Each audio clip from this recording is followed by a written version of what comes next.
Salut à tous, j'espère que vous allez bien.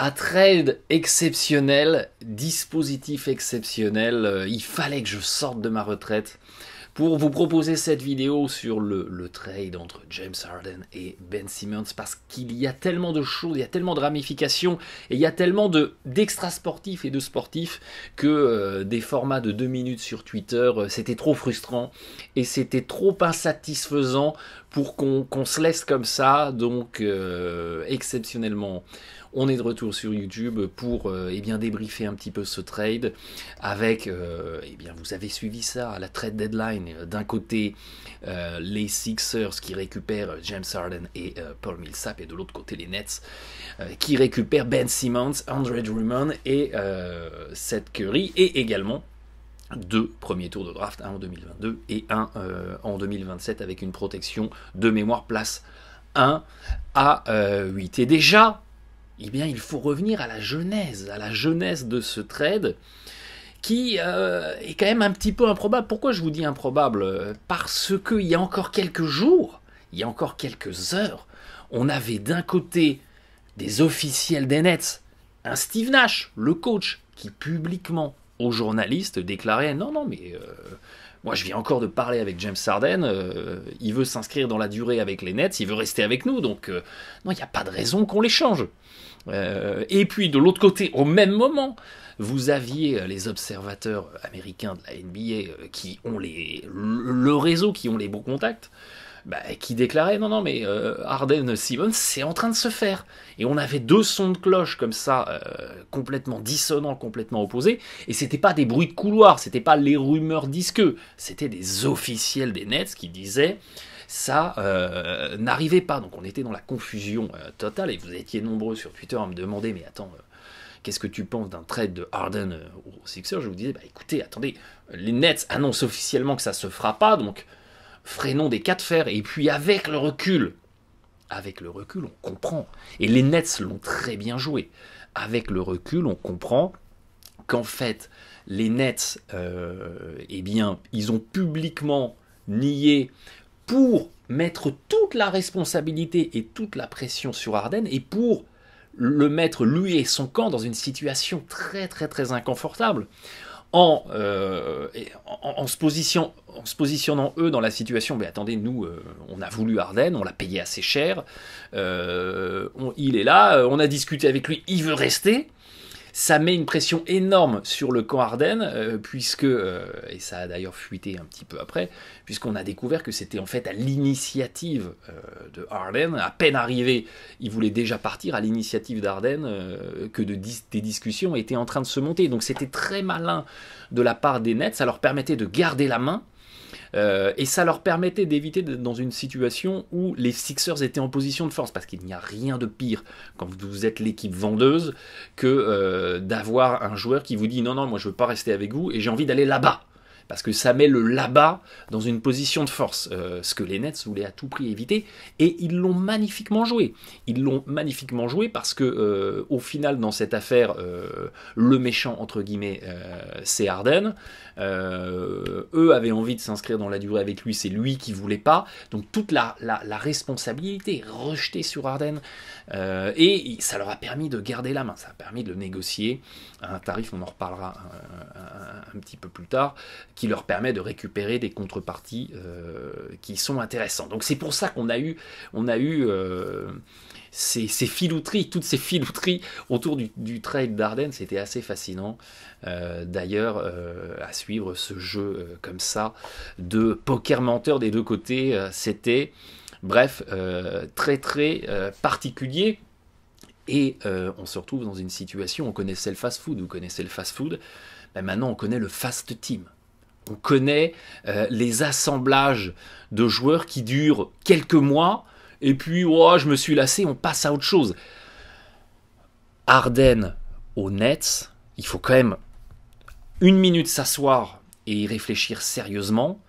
On aura vu le trio Irving, Harden, Durant ensemble sur le terrain en saison régulière sur un total de 10 matchs, dont un C'était le fameux match, souvenez-vous, où on a dit à Durant, ouais c'est bon, tu peux jouer.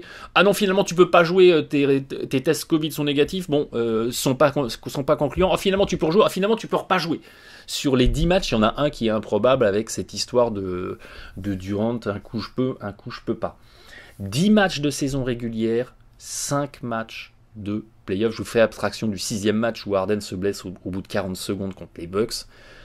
Après tout le retentissement médiatique de l'arrivée de Harden aux Nets, où on nous expliquait que les Nets allaient déjà gagner 8 titres consécutifs, finalement, on n'aura vu que 10 matchs de ce trio-là ensemble. Ça laisse évidemment sur une amertume, sur un sentiment complet d'inachevé. Comment peut-on considérer qu'une solution n'est pas la bonne au bout de 10 matchs? Et une nouvelle fois, c'est pas à l'initiative des Nets, c'est à l'initiative de Harden. Ça peut être, on ne sait pas, on n'est pas dans sa tête, ça peut être 10 000 raisons. Il est peut-être pas satisfait du coaching de Steve Nash, le fait qu'Irving soit un jour là, un jour pas là, peut-être qu'il se dit on n'arrivera jamais à gagner, la santé, la fragilité de Durant, ça l'a peut-être refroidi, le fait que les Nets lui proposent pas son extension tout de suite en arrivant, il s'est peut-être dit attends, les Nets ils sont quand même, ils ont une masse salariale pétée, ils payent une taxe de luxe énorme, est-ce qu'ils vont me donner mon contrat max? Tout ça a pu le refroidir, mais voilà. Vous avez été aussi nombreux sur Twitter à me demander ouais, est-ce que tu peux nous expliquer pourquoi les Nets ça n'a pas marché?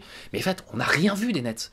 De ce trio-là, on n'a rien vu. Tout ce qu'on a vu, c'est une série de playoffs face aux Celtics où les Nets ont rouleau compressé une équipe de Boston qui est certes pas l'une des meilleures équipes de la NBA, mais toujours est-il qu'ils ont rouleau compressé les Celtics et qu'on a vu ce trio-là à pleine puissance, ce que ça pouvait donner offensivement, l'orgie offensive que ça pouvait déployé. Donc voilà, j'avais une énorme curiosité pour cette équipe parce que peut-être dans l'histoire de la NBA, on n'avait jamais eu un tel assemblage offensif.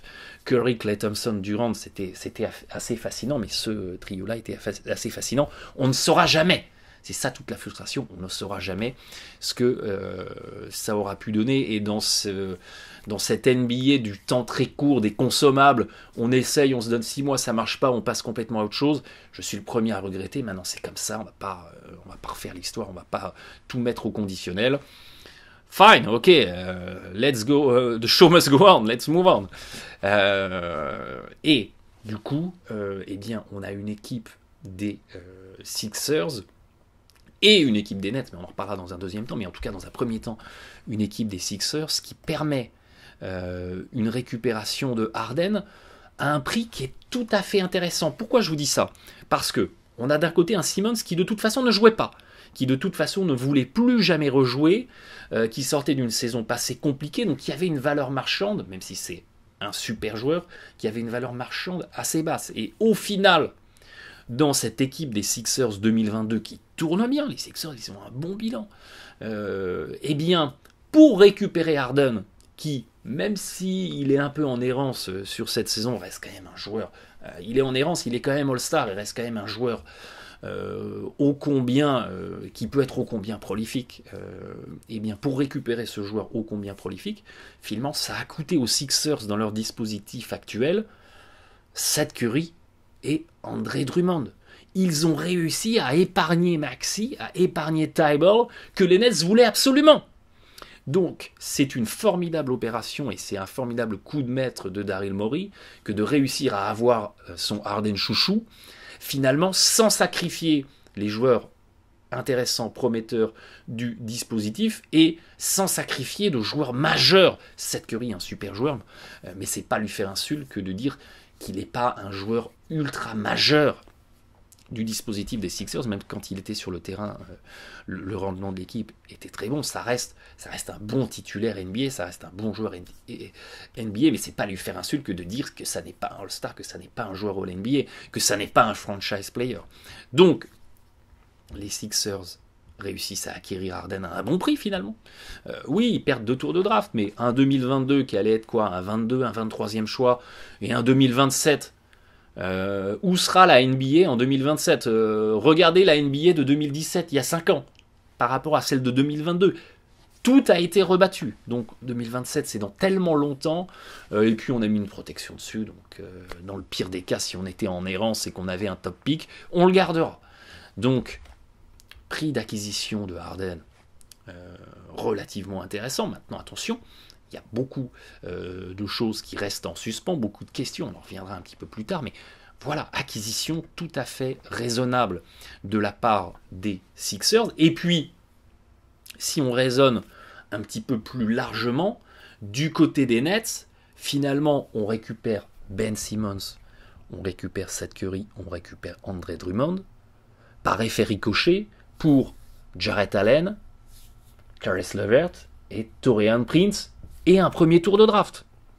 Et 3 swaps. Alors les swaps, ça peut leur coûter cher, notamment en 2026, etc. Mais quand on regarde ça, quand on visualise ce trade, on ne se dit pas que les Nets ont déconné et que les Nets ont fait l'acquisition d'un Simmons à un prix qui est complètement déraisonnable. Quand on voit ça, on se dit bah, c'est tout à fait cohérent et bien malin celui qui pourrait dire que les Nets sont le grand perdant de ce trade. Donc finalement, des deux côtés, on récupère des joueurs qui peuvent apporter énormément aux deux clubs à des prix qui sont tout à fait raisonnables.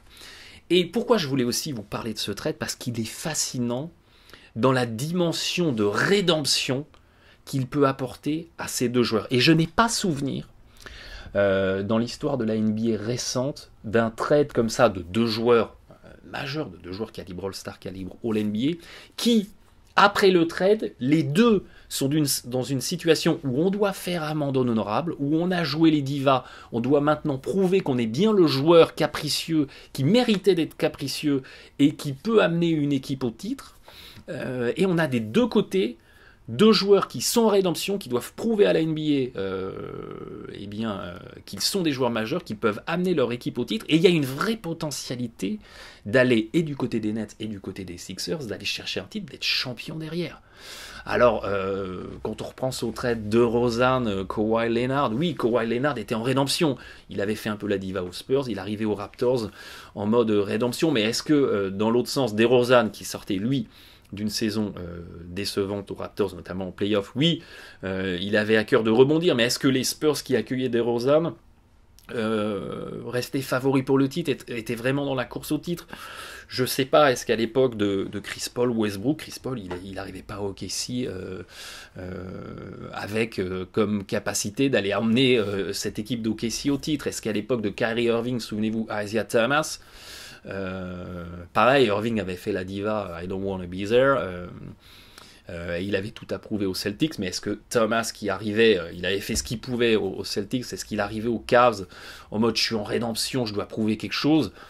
Non, il arrivait bon gré mal gré avec l'envie de contribuer, mais on n'est pas du tout dans ce contexte où là on a vraiment et d'un côté un Harden et d'un côté un Simmons qui peuvent gagner le titre dans leurs équipes nouvelles et qui doivent prouver, ok les gars, j'ai fait ma diva, mais regardez ce que je vais apporter et regardez ce que je peux apporter à l'édifice, dans cette route vers le titre, dans ma nouvelle équipe. Donc ça, c'est fascinant. Ça, c'est fascinant d'observer cette rédemption, cette mutation qui va être nécessaire.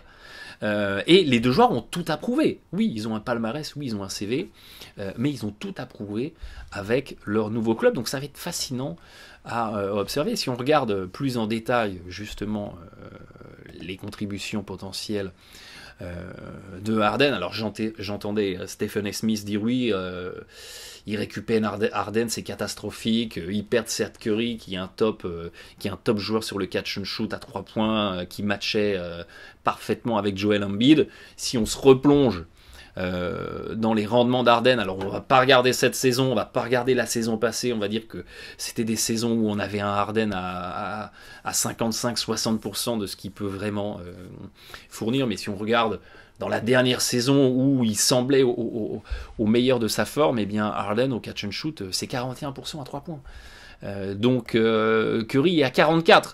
Donc un joueur excellent au catch and shoot sur des renversements après qu'Embiid est fixé dans la raquette, ils en ont pas perdu un, ils en ont perdu un pour en gagner un. Donc on est dans le statu quo. Par contre, à côté de ça, les Sixers récupèrent un joueur qui est incroyable en auto-création, sur de l'isolation, sur du pick and roll, sur de la transition, pour se créer des paniers pour soi-même, et surtout, on a tendance à l'oublier, même s'il perd beaucoup de ballons, James Harden est un formidable playmaker et un formidable joueur qui peut fixer les défenses, aller servir les coéquipiers tout seul. Sur des fixations, je reste derrière la ligne à 3 points et on imagine très facilement Harden fixé et bam, je décale sur Tobias Harris ou sur Danny Green dans les short corners là, qui sanctionnent, enfin dans les coins du terrain, pas les short corners, dans les coins du terrain qui sanctionnent. Et la première chose aussi qui vient en tête quand on imagine une connexion James Harden, Joel Embiid, bah c'était l'époque où James Harden jouait avec Clint Capella. Alors vous allez me dire, Clint Capella, mais ça n'a rien à voir avec Embiid. Non, ça n'a rien à voir avec Embiid, mais souvenez-vous de cette époque dorée des Rockets. Le premier destinataire de passes décisives ou de tentatives de passes décisives de James Harden, c'était Clint Capella. Harden envoyait énormément de backdoor, énormément de solutions dans le dos de la défense à Clint Capella, qui sanctionnait à 65% sur les passes servies par Harden. Donc il y a une réelle capacité de Harden d'être un facilitateur pour Joel Embiid, et les Sixers en ont besoin parce qu'il y a un paradoxe Embiid, c'est que il est l'un des intérieurs de la NBA qui marque le moins sur cut, c'est-à-dire c'est je coupe au cercle, soit pour un alley-oop, soit dans un backdoor, et je vous mets au défi de trouver des séquences vidéo en quantité où vous voyez un bid marqué en alley-oop ou dans le dos de la défense. Il y en a très très peu. Embiid, il est très peu servi. Regardez cette saison. On parle de 36 possessions. On parle de 22 tirs tentés.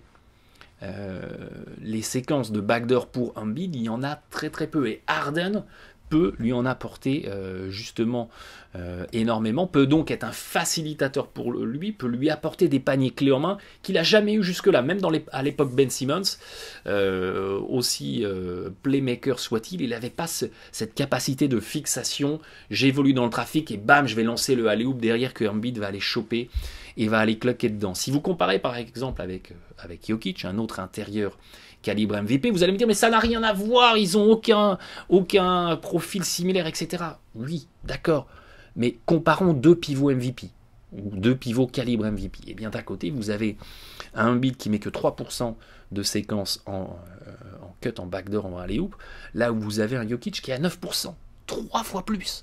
3 fois plus à 67% de réussite. Donc vous avez potentiellement un Harden qui peut amener 3 fois plus de séquences à pratiquement 70% de réussite à un Embiid. Et Embiid en a besoin. On en a déjà parlé à de nombreuses reprises. C'est encore vrai cette saison.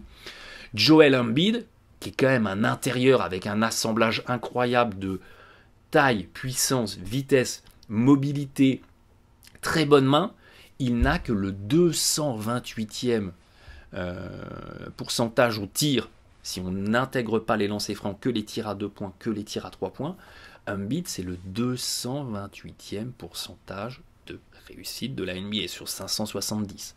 Donc il est dans le ventre mou de la NBA en efficacité offensive. Là où il arrive à tirer son efficacité vers le haut, c'est qu'il provoque beaucoup de fautes, il a un bon pourcentage au lancer franc, il en met 8 sur 10 sur la ligne, ça maximise son efficacité, mais sur les tirs de champ, il a une efficacité très très basse.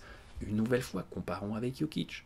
Sur ces mêmes tirs de champ, Jokic, eh bien, il a le 60e pourcentage de la NBA. Vous voyez le fossé qui existe entre les deux. Et pourquoi on en est là? Parce que Embiid, voilà, il tente énormément de tirs à mi-distance, des tirs en pull-up, des tirs en fadeaway, des tirs ici en tête de raquette, sur lesquels il a des pourcentages corrects, mais des pourcentages corrects sur des tirs à une très faible rentabilité. Donc avec l'arrivée de Harden qui peut lui apporter un 62-63% au tir réel, vous avez un Embiid qui peut aussi être bénéficiaire des capacités de playmaking de Harden. Et il y a très peu de temps avant la trade deadline, justement, Doc Rivers déclarait à qui voulait l'entendre, les Sixers, on a besoin d'un meneur.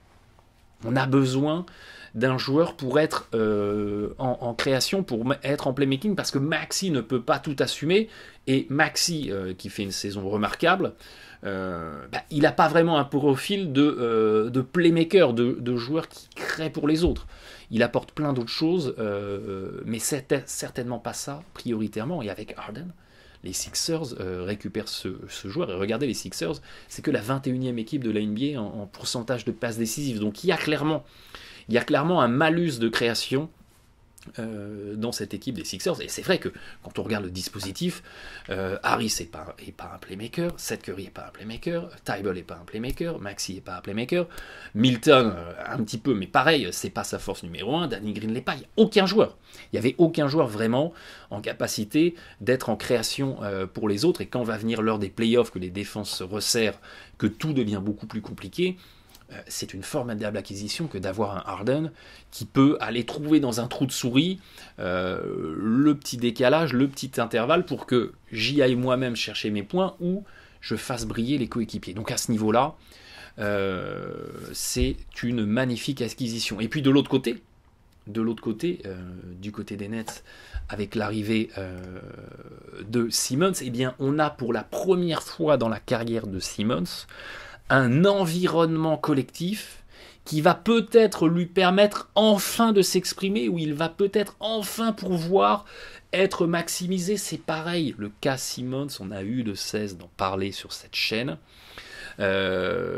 Simmons, il a toute sa carrière été dans une situation où le spacing ne lui était pas favorable. Et ça se retournait contre lui parce qu'on lui disait « Non mais il faut que tu travailles ton tir. Là c'est pas possible. Tu peux pas exister sans tir extérieur. » Et il s'est passé quelque chose de formidable en NBA.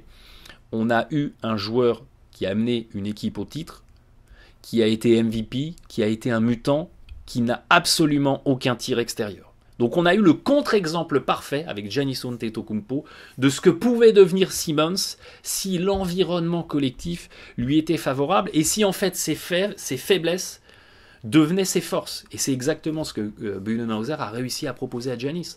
T'as pas de tir extérieur, ok, mais en fait t'en as pas besoin. On va te faire un 5-out, on va étirer complètement l'attaque, on va te libérer la raquette et tu vas pouvoir t'éclater dans une raquette libérée où personne n'osera venir aider, parce que si on vient aider, on sera immédiatement sanctionné à 3 points. Imaginez ce que Simmons balle en main peut donner quand vous aurez Irving, Durant, Joe Harris et Seth Curry qui éclatent à côté de la ligne à 3 points. Quel défenseur va oser venir lâcher Durant, Joe Harris, Irving ou Seth Curry pour venir aider sur Ben Simmons? Personne. Et Ben Simmons, il va pouvoir jouer des mismatchs face aux défenses adverses, exactement comme Giannis joue des mismatchs face aux défenses adverses. J'ai un joueur plus petit face à moi, bah, pas de problème mec, je vais venir descendre dos au panier face à toi, descendre, et bam, je vais venir passer un petit enroulé, et tu pourras rien faire. Et à contrario, j'ai un défenseur plus grand face à moi, bah, pas de problème mec, je vais te prendre en vitesse. Comme Giannis.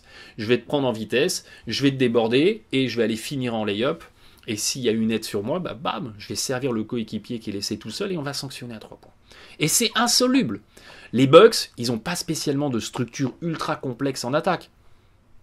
On fixe, il y a une aide, on décale sur le tireur. Et ça passe. Donc, là, il y a une vraie opportunité de Ben Simmons de enfin s'exprimer. Et en fait, Simmons, pour parfaitement réussir son intégration dans cette équipe des Nets, il doit devenir le Draymond Green de cette équipe des Nets. C'est-à-dire le joueur qui est le facilitateur en attaque, qui fait les bons choix, qui fait les bonnes passes, qui de temps en temps... Alors, c'est là où il doit être en fait un mix entre Draymond Green et Giannis. C'est le mettre dans un costume vraiment très grand que de lui dire Ben Simmons, tu dois devenir Giannis. Mais un costume taillé entre un Draymond Green et entre un Giannis, c'est exactement ce que Ben Simmons doit et peut apporter à cette équipe des Nets, avec justement des bonnes fixations, des bons décalages, des bonnes lectures de ce que fait la défense en attaque pour trouver les mismatchs, et en défense, être le point d'ancrage de ce dispositif des Nets où on manquait de stoppers défensifs et où ça va permettre à Durant, à Joe Harris, à Irving d'être un petit peu en retrait et de laisser Ben Simmons prendre le meilleur joueur adverse, parce que dans une course au titre des Nets, on va rencontrer qui? On va rencontrer le Heat, et Ben Simmons il va prendre Jimmy Butler. On va rencontrer les Bucks, et Ben Simmons il va prendre Giannis. On va rencontrer les Sixers. On est dans la même division. Eh bien, Ben Simmons, il va prendre James Harden. Et en fait, tous les joueurs, entre guillemets, à problème, qui auraient pu proposer des problématiques de mismatch défensif à cette équipe des Nets, eh bien, Ben Simmons peut être la solution. C'est pour ça que je vous dis, il peut être le Draymond Green de l'équipe, la pierre angulaire du dispositif défensif qu'on n'avait pas jusque-là. Et ça, c'est vraiment intéressant, avec en plus la capacité d'exister dans une attaque où il y aura beaucoup plus d'intervalles et où il y aura beaucoup plus d'opportunités pour lui de jouer sur ses forces.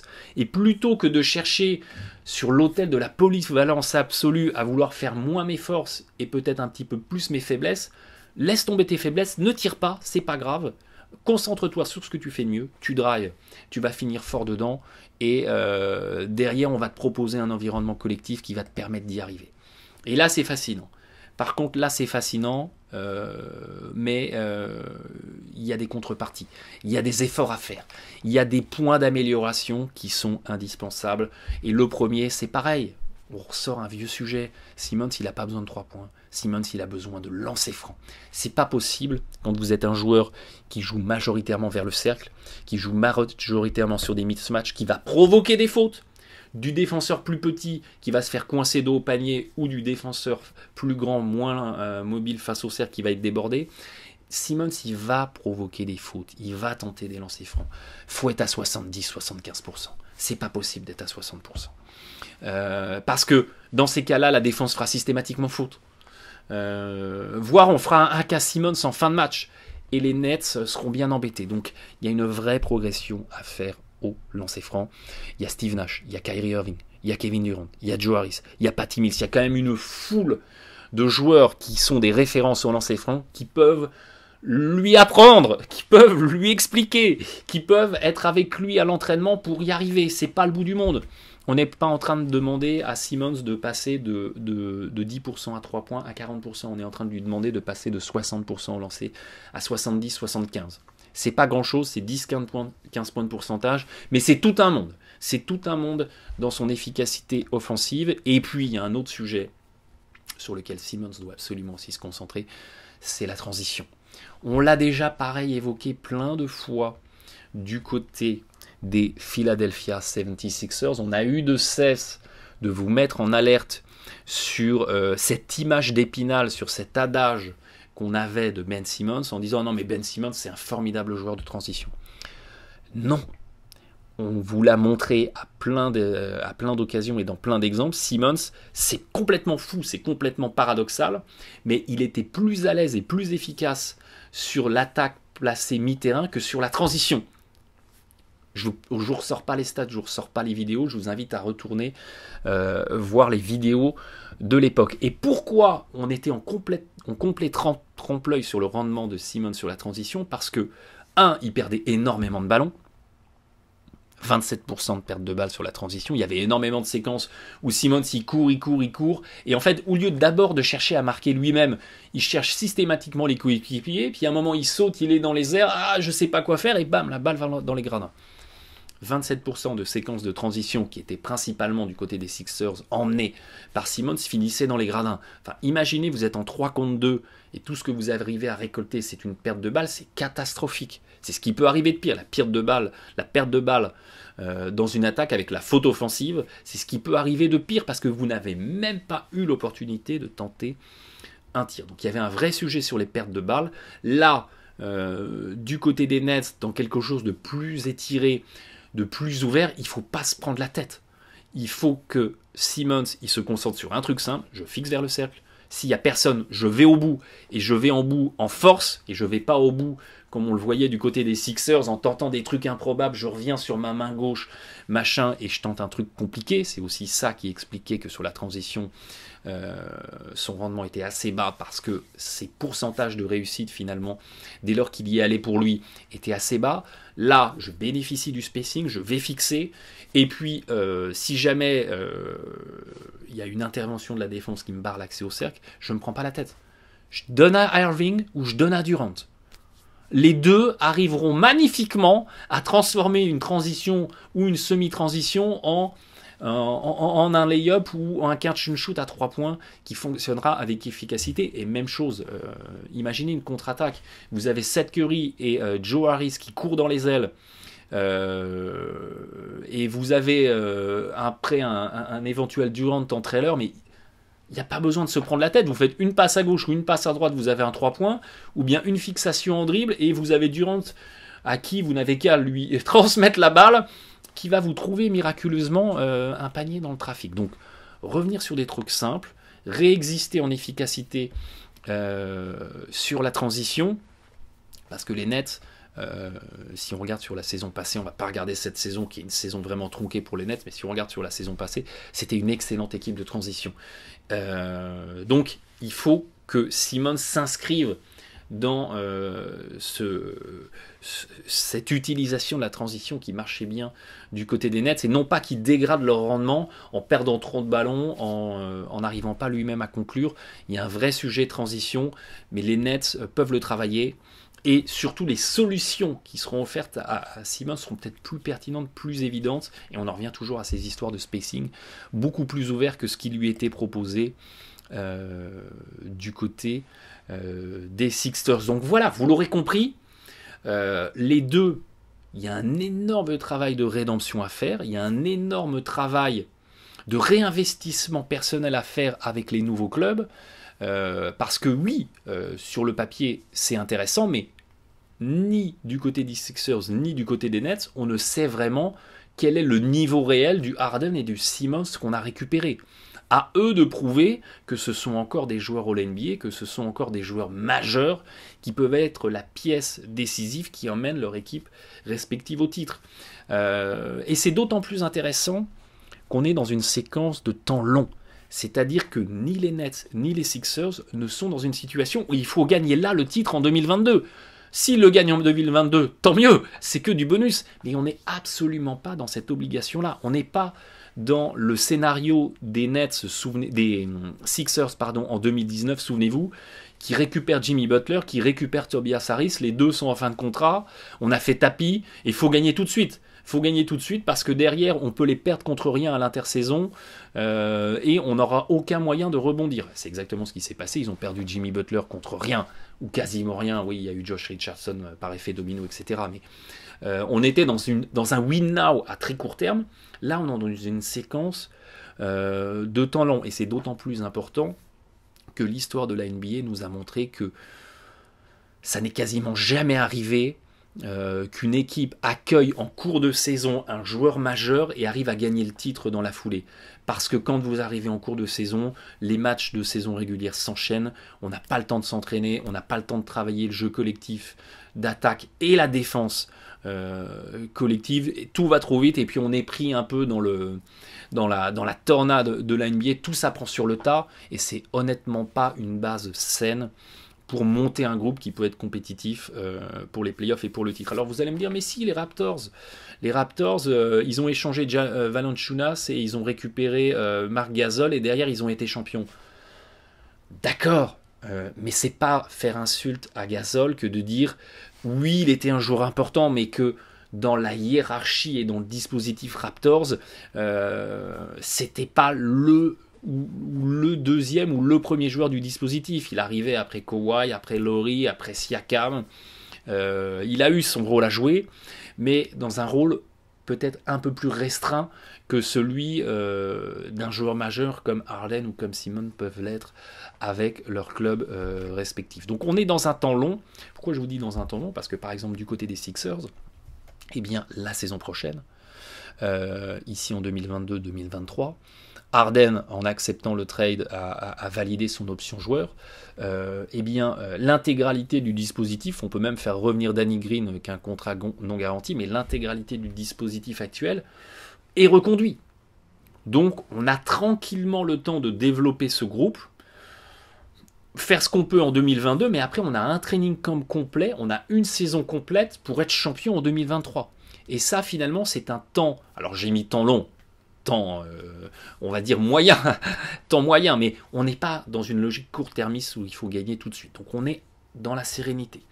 On a le temps de monter une équipe championne, on a le temps d'aller au bout. Mais une nouvelle fois, on en revient à ce critère rédemption, ça veut dire que Harden, eh bien, il passe l'intersaison à s'entraîner comme un dingue, à perdre 10 kilos, à travailler sa condition physique, à travailler un petit peu sa défense, parce que ça arrivera à être masqué comme la défense de Harden était masquée dans le dispositif Rockets.